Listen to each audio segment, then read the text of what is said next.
Selamat siang semuanya, kembali dengan saya Mister Mas ya.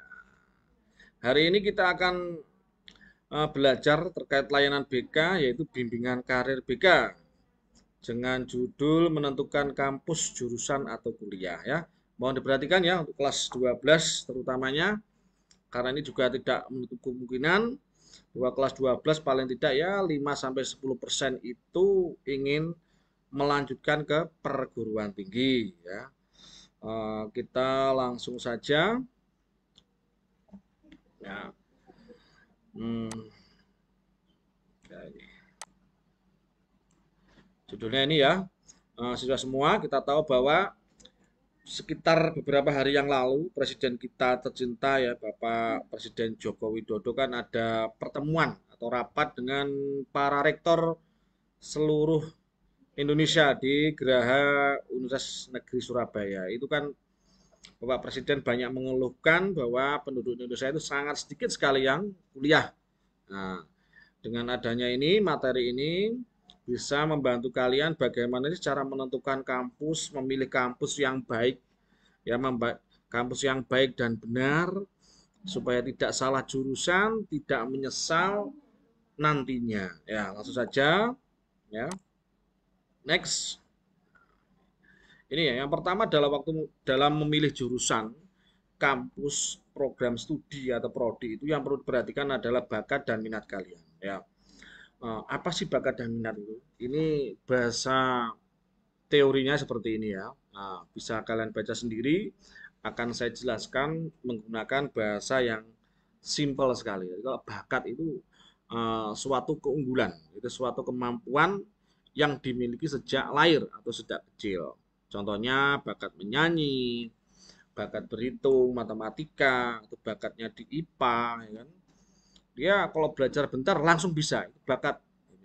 Dan bakat itu bisa dipengaruhi oleh lingkungan, keseharian, pola makan, keturunan, dan sebagainya. Sedangkan minat, nah, minat itu keinginan, keinginan untuk mempelajari sesuatu. Alangkah baiknya jika kalian itu antara bakat dan minat itu sesuai. Contoh seperti ini. Ada siswa A itu bakatnya melukis atau menggambar di sekolahnya. Suruh menggambar suka sekali. Minat tapi dia punya keinginan ingin alih kemampuan. Dia ingin menguasai minatnya dalam jurusan tari misalkan.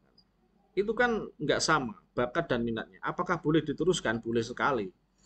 Tapi eh, dengan bakat dan minat yang beda, itu akan membutuhkan waktu yang lebih, bukan lebih lama ya, waktu yang lebih. Saya nggak tahu waktunya apa sesuai dengan keseriusan orang yang bersangkutan.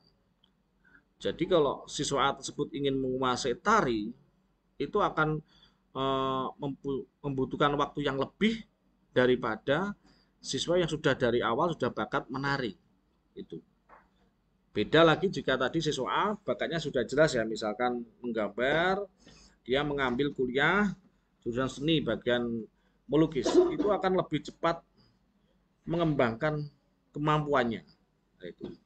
Jadi tolong kalau bisa disesuaikan. Jika enggak juga enggak apa-apa, tapi juga harus kalian menerima konsekuensi bahwa untuk menguasai sesuatu yang baru itu membutuhkan waktu yang lebih apabila kita tidak bakat di hal tersebut atau kurang bakat. Nah, itu. Yang kedua yaitu adalah persetujuan orang tua. Ini sangat penting sekali ya. Karena dalam suatu hubungan di masyarakat, apalagi hubungan anak dan orang tua, itu jika tidak ada kesesuaian keinginan, itu suatu saat akan terjadi masalah. Dan banyak sekali eh, kejadian antara keinginan anak kuliah jurusannya dengan keinginan kuliah jurusan dari orang tua nggak sama. Akhirnya apa? Akhirnya waktu kuliah itu anak tersebut terpaksa mengikuti keinginan orang tua yang berdampak dalam proses berjalannya kuliahnya itu kurang lancar atau anaknya itu kurang minat, ya, bahkan juga kurang bakat, tidak tidak berbakat, tidak berminat itu, karena terjadi perseteruan antara orang tua dan anak. Makanya harus ada persetujuan tuh, persetujuan. Nah, kebetulan saya kan guru BK.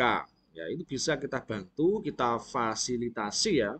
Saya berada di posisi di tengah, kita temukan anak dengan kedua orang tuanya di sekolah. Di ruang BK kita bicara dari hati ke hati, melakukan apa itu bimbingan kelompok dan konseling kelompok untuk menemukan suatu kesepakatan. Ya, kesepakatan yang nantinya itu tidak merugikan anak.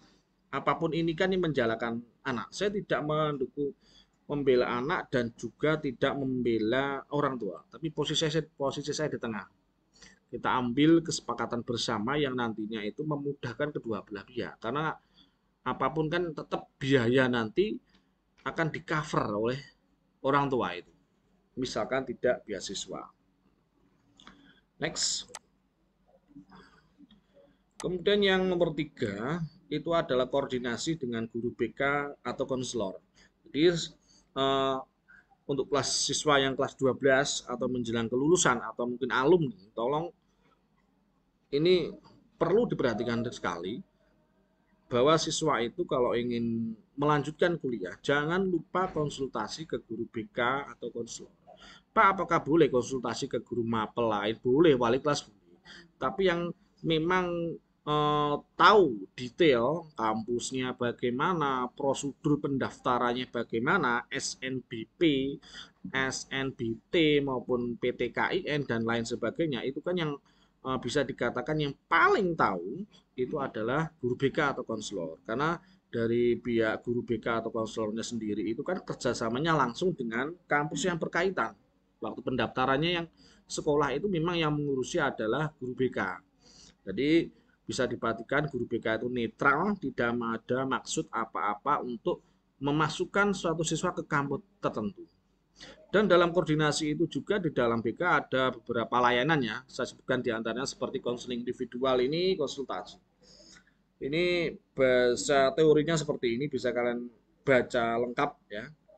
Jadi kalau konseling individual intinya itu kita menstimulasi pemikiran dan memandirikan, mengembangkan kemampuan siswa, memandirikan. Jadi siswa datang ada suatu permasalahan tentang pemilihan kampus, kita tidak datang kasih solusi, enggak. Datang kasih solusi tidak seperti itu.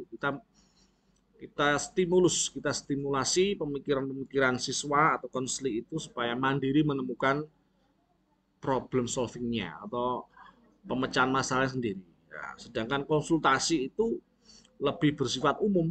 Nah, biasanya kalau konseling individual rahasia. Mungkin kalau konseling individual ini ada yang wajib dirahasiakan. Kalau konsultasi ini hanya bersifat umum. Nah, bisa kalian baca sendiri ya. Kemudian yang nomor 4 itu adalah cek akreditasi kampus atau jurusan. Nah, ini kalian bisa cek di internet ya. Bisa cek di internet melalui PD Dikti ya dari pemerintah resmi itu bagaimana sih cara ceknya biar kalian paham tidak terjadi penipuan ya. Usahakan kalau kuliah itu cari yang jurusannya minimal B, kampusnya juga B. Nah, kampus negeri swasta itu sama saja. Yang membedakan itu adalah akreditasi, karena yang menilai itu adalah pemerintah untuk menentukan kualitas suatu kampus. Nah, itu. Jadi jangan main-main tentang akreditasi ini, ya, biar kalian tidak menyesal kemudian. Nah, ini benar-benar perlu dicek mandiri. Bisa minta bantuan guru BK juga bisa nanti, atau bisa kalian mandiri ceknya bisa juga bisa. Saya beri contoh. Terima kasih ya, ini selesai. Saya kasih contohnya, cek akreditasi kampus seperti apa. Ini ya, ketik aja di Google sini ya.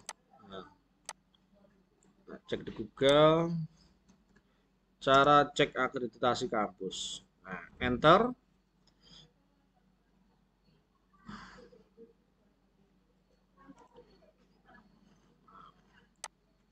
Setelah keluar ini, pilih yang PD Dikti ya. Geser ke bawah sampai ketemu PD Dikti. Cari dulu ya. Nah, ini. Nah, ini. Yang ini ya. Ini ada PD Dikti, tinggal diklik saja. Ini tinggal kalian masukkan saja di sini. Ini asli resmi website dari pemerintah ya. Jadi kalian tidak perlu ragu, ini bukan penipuan. Nah, contoh misalkan di sini, kebetulan saya kan dari Kediri ya. Ini saya carikan kampus, contoh kampus di Kediri. Ini kan saya ketik aja universitas ya. Ketik aja langsung Universitas Kediri. Nah ini kita tunggu. Nah ini ada, tinggal klik. Ini udah lengkap ya, siapa rektornya, ya kampusnya Kediri, akreditasinya baik sekali itu sama dengan B ya, Yaman. Nah, ini lengkap ini, ada jurus-jurusannya apa aja bisa kalian lihat sendiri lengkap sampai bawah ini ya, jumlah dosennya, jenjangnya lengkap. Ya, bisa kalian lihat sendiri. Nah, itu ya.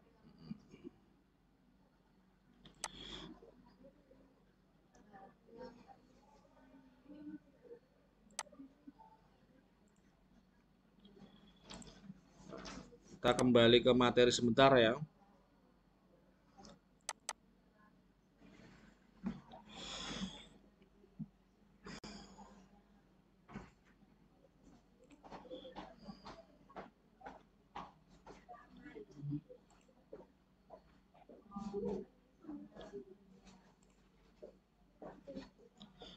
Ya, langkah selanjutnya setelah kita melakukan cek akreditasi kampus, kalian sudah tahu kampus yang ingin kalian pilih akreditasinya apa, jurusannya apa, akreditasinya atau prodi ya. Nah, selanjutnya yaitu adalah doa. Nah, ini ya. Key of success ya. Kunci kesuksesan adalah doa. Jadi kalau kalian sudah berusaha konsultasi, koordinasi dengan orang tua, melihat yang jangan lupa doa ya. Dan juga karakter-karakter kalian juga harus dijaga seperti sabar, amanah, pantang menyerah, teratur dan tanggung jawab. Doa mungkin yang muslim bisa sepertiga malam yang akhir jam setengah tiga, jam tiga itu doa karena Allah kan turun di langit yang pertama. Doa supaya bisa masuk di kampus atau jurusan yang bagus yang sesuai dengan keinginan kalian ya. Nah, ya itu aja ya, materi tentang bagaimana cara memilih kampus atau jurusan yang tepat. Nah, semoga kalian bisa berhasil. Terima kasih atas perhatiannya ya. Sampai ketemu lagi di layanan BK yang lain. Akhirul salam. Wassalamualaikum warahmatullahi wabarakatuh.